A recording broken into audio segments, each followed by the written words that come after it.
If you've watched videos 1 to 5, thank you. Hopefully I've given you as much preparatory information as you need. The obvious place you might think to start an Access to Work application is the website that governs the whole process.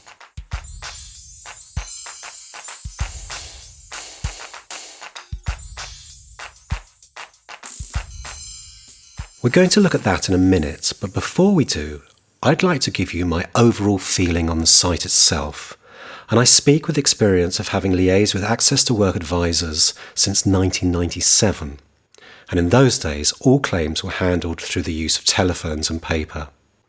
For me, it's clear that the DWP has tried to design a site that is accessible to as many disabled people as possible, whilst at the same time putting the disabled person in charge of the whole application process. Whilst I totally endorse this approach, it's a very challenging brief, and in my opinion, they don't quite get it right for people with hidden disabilities. That's just my opinion, of course. If you have hidden disabilities, I wonder how easy or difficult you find it is to navigate the Access to Work website. If you find it difficult, there's very little point telling me about this, much as I'd like to know your opinions. My best advice is to contact Access to Work directly, perhaps with the help of a key supporter, and tell them how you would like them to make their website easier for you to use. I'm sure they'd like to hear your opinions. Okay, I'm going to come out of the smartphone now, but stay with me. For this video, let me take you through the steps you might take if you've just accepted a job from a local employer. For this example, assume you have hidden disabilities, and whilst you're quite independent in many areas of your life, you have a key supporter who helps you out with things you find difficult, in particular filling in forms and applying for services online. This key supporter might be somebody who's paid, but it might be somebody who's unpaid, a friendly neighbour perhaps, who has known you for years. Okay, so your key supporter gives you a little help at the interview and you're offered the job.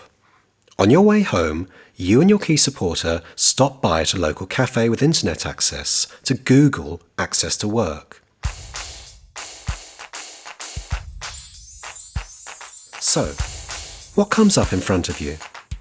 It will probably look something like this. The link you're looking for will have a .gov.uk extension, and that might not be the one at the top of the list. Look, here it is, third on the list. So let's click it.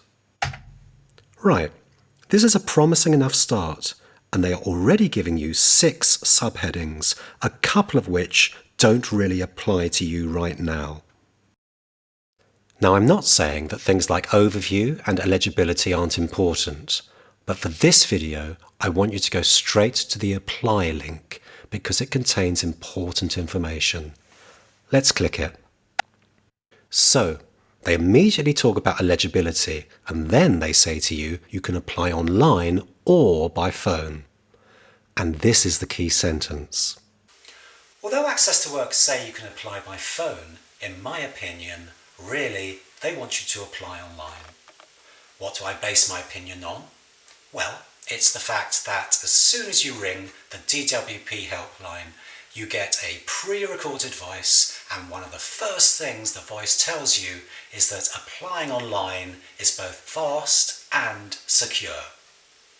I have no doubt at all that it's secure, but whether it's fast or not depends on how easy it is you find to use.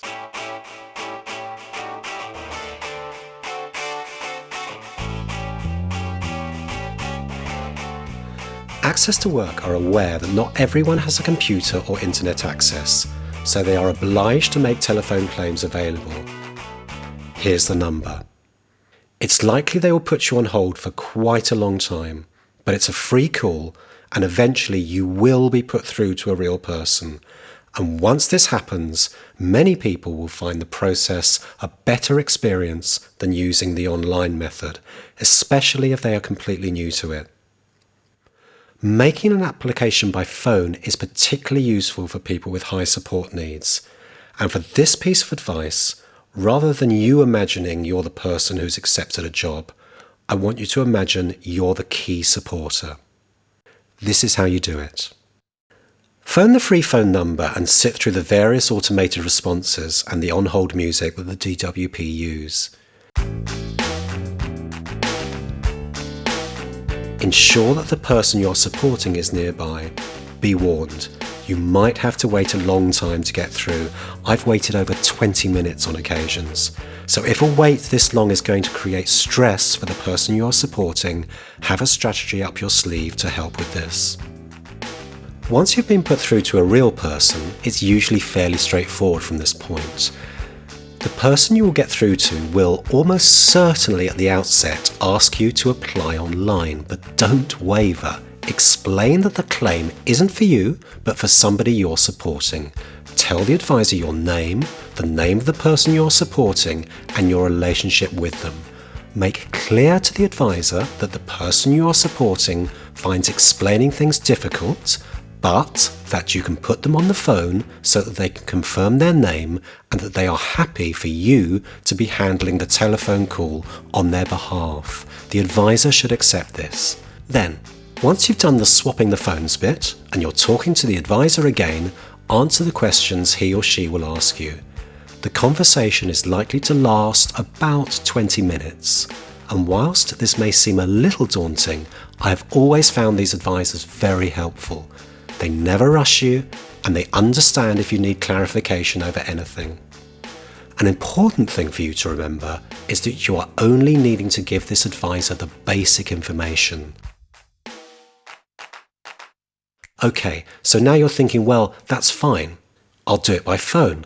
But if you're waiting 20 minutes just to get through, and then there's another 20 minutes having the conversation, this is far from ideal. You definitely couldn't do it in your local cafe. And actually, all the advisor is asking you is exactly the same questions as you get online. The key difference is that there's a real person to talk you through the process.